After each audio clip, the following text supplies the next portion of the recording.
Hello everyone and welcome. Today, the topic of the webinar will be how to enhance and optimize student assessment by teachers with Challenge Me. First, we will briefly look at the issues we will address. Next, how will we be able to address these issues with Challenge.me and how will we be able to implement all of this on the platform? We will create an activity together, collaboratively, and see how it can help us assess students. We will see that there are different formats, various formats we can activate to address this issue. Just before we begin, a quick presentation of Challenge Me. We are an assessment and feedback solution. We integrate with the market's learning management systems such as Moodle, Blackboard, Brightspace, and other LMS. This means that there is no login or password required to access Challenge Me. Everything is done directly from the LMS. And we work with many institutions, universities, business schools, and engineering schools, mainly in France, but also in Switzerland, Canada, and Belgium. So we will get to the heart of the matter, which is assessment by teachers, that is, of students. In this slide, we have really summarized 4 points. It may not be an exhaustive list, but these are the ones we have identified. Regarding the challenges of assessment in higher education, the first point is to ensure an assessment that is as fair, consistent, and equitable as possible. Consistent especially when multiple teachers are evaluating based on the same criteria and the same method of assessment. To be able to centralize this data and simplify its presentation, once again, when we have many teachers evaluating, it can be time-consuming to gather the results and also to communicate them to the students. Whether we are in summative assessment, we want to generate a grade, or even when we are in formative assessment. There is also the time management that we will dedicate to be able to assess, so trying to assess quickly, but without compromising quality. So here, we will be dealing with the issues we encounter when addressing large cohorts. And finally, we will be able to provide feedback that is personalized and constructive to promote student learning. And so, with Challenge Me, how are we going to try to address this? We don't have a magic wand, but we have elements that we can activate to simplify certain aspects and facilitate this work. We will be able to simplify the distribution of assessed work when we have several teachers. We will see with the phase system that we can enroll several teachers in an assessment phase, and then we will be able to distribute the assessed work. We will be able to standardize this assessment whenever we have several teachers by relying on predefined criteria with descriptors and different options to allow each teacher to evaluate in the same way based on the same criteria. We will also see that we can easily retrieve the results for quick processing. We will also be able to use an AI layer to save time on assessment and feedback, such as we will see how it works when we activate this option. And we will see a whole. Another way to approach assessment is by asking students to first self-assess and then adjust this self-assessment as a teacher. We will see that we can have configurations that allow for this format. Well, we can definitely go directly to the solution. So I will just go ahead and share my browser with you.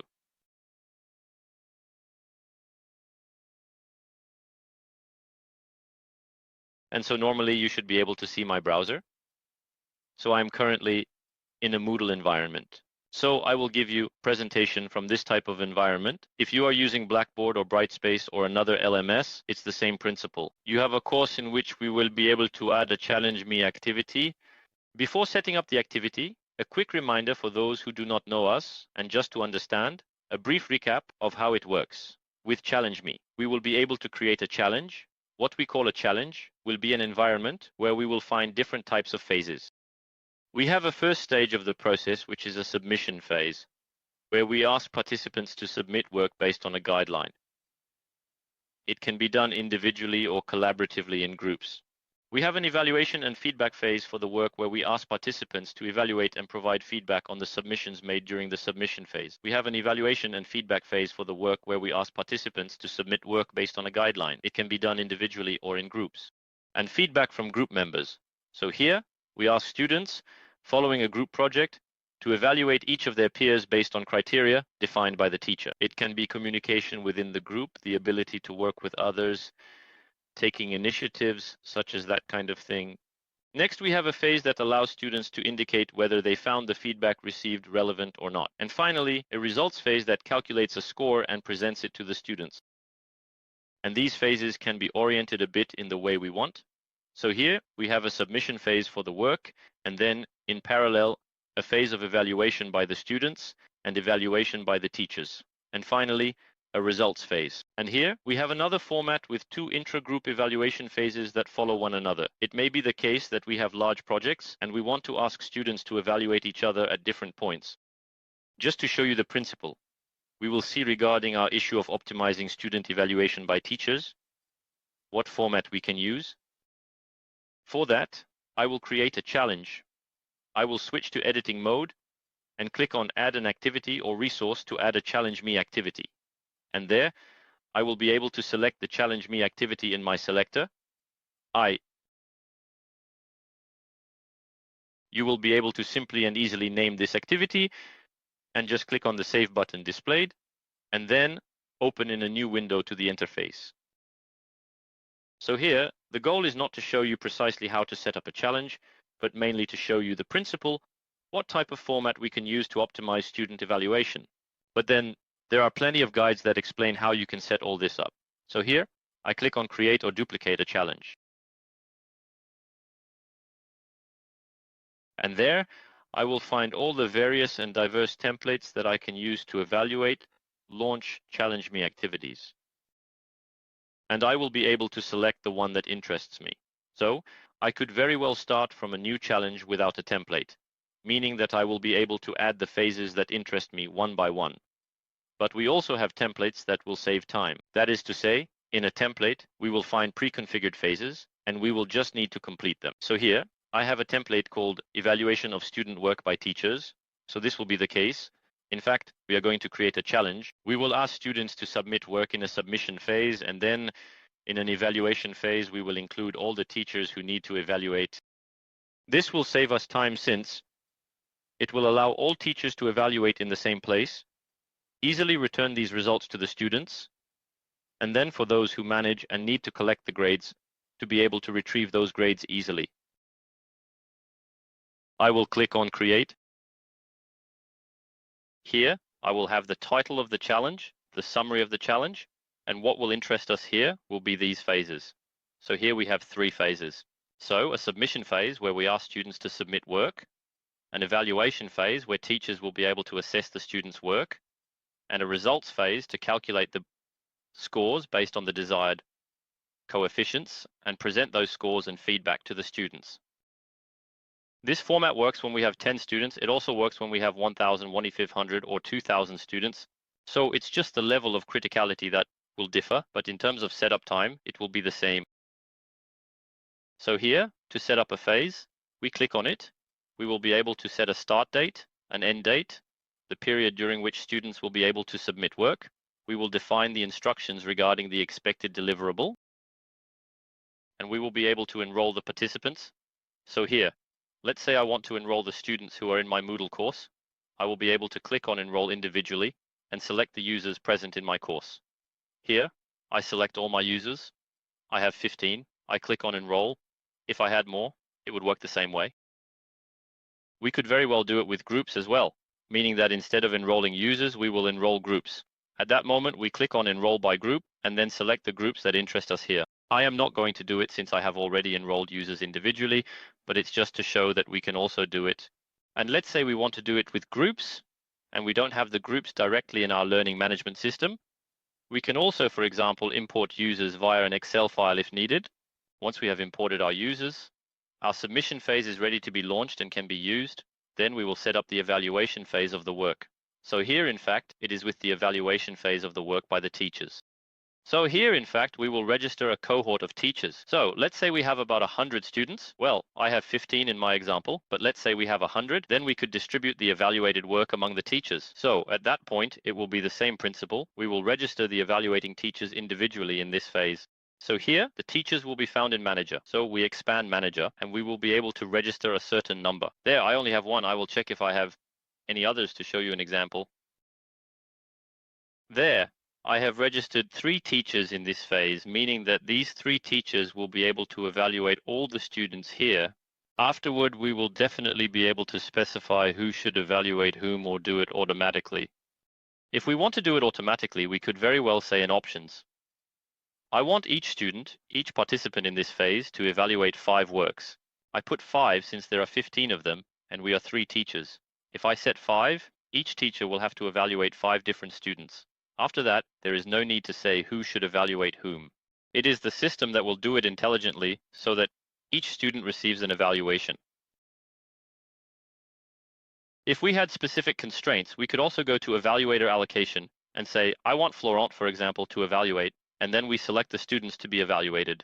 And here, it enforces the assignment by saying, Florent must evaluate these students, Jean must evaluate those, and then Robert must evaluate the 5 goalkeepers. So we have 2 ways to do it. Either we do it automatically, or we define who should evaluate whom. So here we have specified who must submit work, who must evaluate, and now we will be able to define on what basis they will have to evaluate. So now we will go to evaluation criteria, and we will be able to define evaluation criteria on which the teachers will be able to base their assessments. So here I can click on New Criteria. I can choose the evaluation modality that interests me. If you have an assessment grid, you will be able to reproduce your grid according to these different modalities. So we can have a star system, a number system, and also a system of predefined options. That is to say, we will have 3 options available for a criterion, for example. There you go, we have a certain number of elements that we can activate. We should also only have feedback if we want to provide only feedback. We can also select predefined criteria to save time. So here, we click on predefined criteria, and then we can select the criteria present in the Challenge Me database. And we can also select criterion packs. So it is true that this can be interesting when you don't necessarily have an existing grid. You can very well select a pack of criteria that will correspond to your use case. And there, it will add 5 or 6 criteria to your challenge at once. What I'm going to do now is that I have selected a pack of criteria that I prepared at the account level. So here, it will be the project organization and planning criteria pack. And so here, I have a number of criteria that I have added in my evaluation phase that teachers will be able to use to assess students. So for each criterion, I have 4 levels: beginner, intermediate, advanced, expert, along with a description to allow the teacher to select the most appropriate option for assessment. So that if there are 3 teachers, we assess in the same way, giving the same number of points for each student based on the options provided to us. So here we are in the standardization of assessment. And once we have done that, our assessment phase is ready. And then we will be able to present the results to the students whenever we wish. So we can indicate what we want to present to the students, unchecking certain options if necessary, and then modify the grade, specify if we want to score out of 10, out of 20, add coefficients, etc. So now our format is ready. We just need to click on Publish to present it to the students. To present it to the students so they can submit their work, since the students will simply submit an assignment. And then for the teachers, they will only have an assessment phase. So what does that look like? If we want to see what it looks like, we can click on Preview. And so here, we will be able to select a user profile to see what they will see. So if I select Paul Giraud, who is a student, we can see that he will have 2 phases, one phase to submit his work, and one phase to view his results. So here he will be able to submit his work, the attachments here. However, if I select a teacher, like Jean for example, since he is a teacher, he is not in the same phase. He will only be able to evaluate the student's work. I must have registered perhaps. In the default phase, I see that I have the results. I could evaluate the student's work, and we will see how it will be presented. Here I have only one evaluated work since this is a preview, but when it is real, I will have the defined number and I will have these criteria. So the teachers will see these criteria. Each teacher will see these criteria with the evaluated work and will be able to select the most appropriate option. Behind that, it will generate a grade. There is something we can also activate to facilitate this evaluation. It will be the use of AI. So here I am in an environment that I have prepared where, as a teacher, I have to evaluate 2 works and I will be able to see them here. So it's a detailed and comprehensive brief on a project, and I will be able to thoroughly evaluate this work. And so, to make my work easier, I can activate an AI option that is right here. So it could be set at the challenge level. And by the way, what will this AI do in this configuration? Well, it will analyze the student's work. It will analyze each of the defined evaluation criteria, the instructions, and it will suggest to me, as a teacher, the option that seems most appropriate based on what has been defined. And so in this way, I will be able to select the criterion that seems most appropriate to me. So here, this is what it indicates to me, criterion. So this one, there you go. Did I just have to move? Here it is, criterion C2.1. I recommend the advanced option because that is what the AI was able to analyze and that is what it will recommend. So here, I will have criterion C2.1. It suggests advanced, well-structured, and fluid presentation. So I know what the AI suggests, and I will be able to see if it is consistent with what I observe. And I have justifying feedback that will justify the grade AI proposed to indicate why it was selected. So here it is for criterion C2.1. I have the same thing for each of the criteria. In this case, it's not in order, so we could look to put it in order, but here it is, C2.4. I see what is being proposed. This time, intermediate as well, and with the following feedback. And so in this way, it will actually pre-chew the evaluation a bit. So I will be able to look at these elements. And then I can very well use it to give feedback, to have a basis. I will be able to copy this analysis by the AI and then modify my feedback to personalize it based on what I observe. But it provides a basis for evaluation for the teacher, really an assistant for assessment. So that's true. It can be interesting to activate that option. It works for one teacher, and it also works with multiple teachers. So in our challenge, we have 3 teachers evaluating. Even if we had 5 or 10, we could activate that option for each of our teachers. After that, it's up to the teacher to use it or not, but it provides an additional tool that we can activate if needed. This is the format that can be activated when there are multiple teachers evaluating or even just one to be able to assess. We also have the possibility, which was something I wanted to show you because it can be interesting to use this way, this format where we ask the student to first submit their work, then to self-assess based on defined criteria, and then we ask the teacher to evaluate the self-assessment.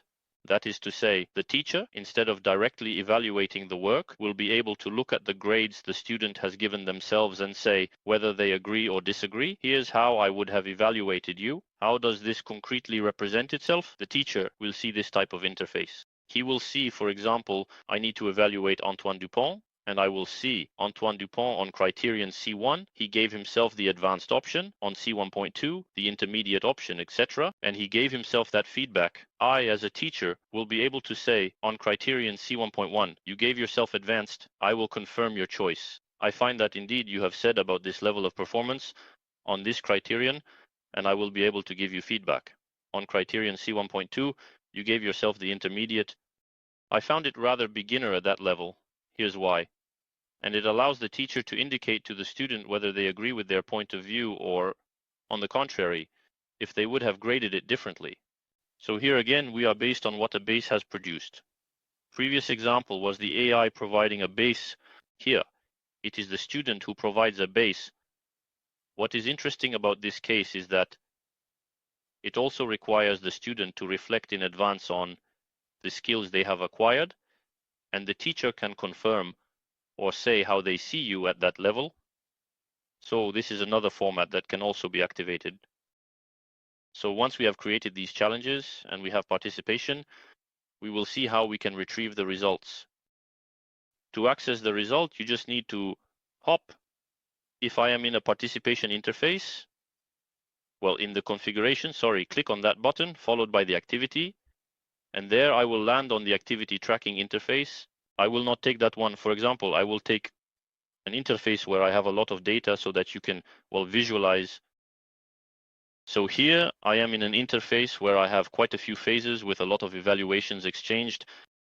So here I have the phase for submitting work. So already I will be able to have an overview of all the students to see if they have submitted their work properly, if it's a group project, etc. I will have the same thing for the evaluation. So let's say that here, in this example, it is peer evaluation. It works exactly the same way in terms of the interfaces. It is evaluation by the teachers. I will be able to look at each of the teachers and see the number of evaluations carried out by each of the teachers. So this allows me to check the progress and also have the details. So if I need to see the evaluation, each individual evaluation that a teacher has done, I will be able to select the desired teacher to see the details of the evaluations. And then I opened it a while ago. I see that my browser is glitching. I will just restart it.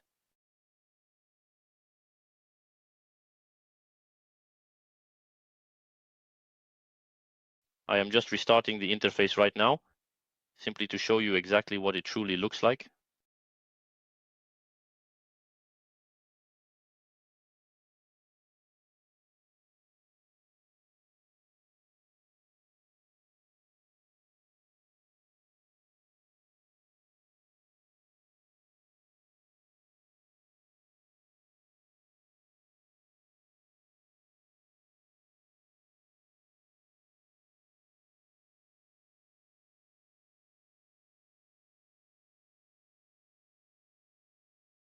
Here.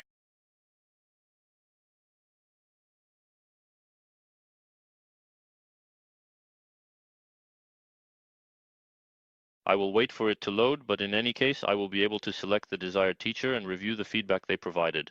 And I will also be able to access the results through the red phase, which represents the results phase. So for this challenge, I feel like I have a setup that isn't great since I can no longer access the results, but I will still try. If it doesn't work too bad, I will take another example.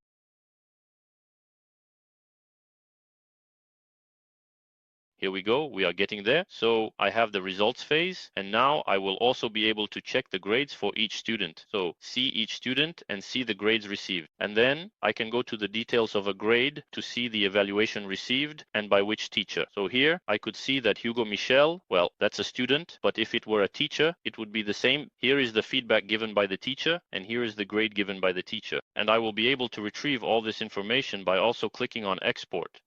This will download an Excel file where I will be able to find all the participation and score information. This file will look like this. You will have the list of students in this format with the grade received for each student, and then the details of all the grades. So here I am in the scores tab, but I can also go to the evaluations tab to really see the details of all the evaluations exchanged. So here I will have the list of teachers. I will have the number of students here who have been evaluated, and I will be able to see the feedback, each feedback from each student here, each teacher and the grade given to each of the students right there. And then I also have the details by criteria, so I can easily process my Excel file later if I need to make adjustments. Here's a bit of the idea regarding the facilitation and optimization of assessment by the teachers. What to remember about the format we propose is that we can allow, I will return to the platform. We can allow, through this format, to centralize all evaluations when we have a cohort of several teachers. So if we have a lot of evaluations to carry out, we have all the data that is centralized. We also have the standardization of the evaluation that is done through the criteria we will propose to the teachers. The reporting of results will be done automatically by the platform. So the reporting of results to the students, but also the retrieval of all the grades from the teachers in an Excel file via the results interface. And we also saw that we could start from a base to evaluate the students. So the base can be related to the AI that we will activate, so that the AI analyzes the evaluated work against the defined criteria and proposes a first correction. So an initial analysis by the AI or using the student self-assessment for the teacher to confirm the self-assessment or modify it if we believe it needs to be changed. There you go. I hope this presentation was clear. Now, if you have any questions, feel free to turn on your microphone and ask me. I will be happy to answer.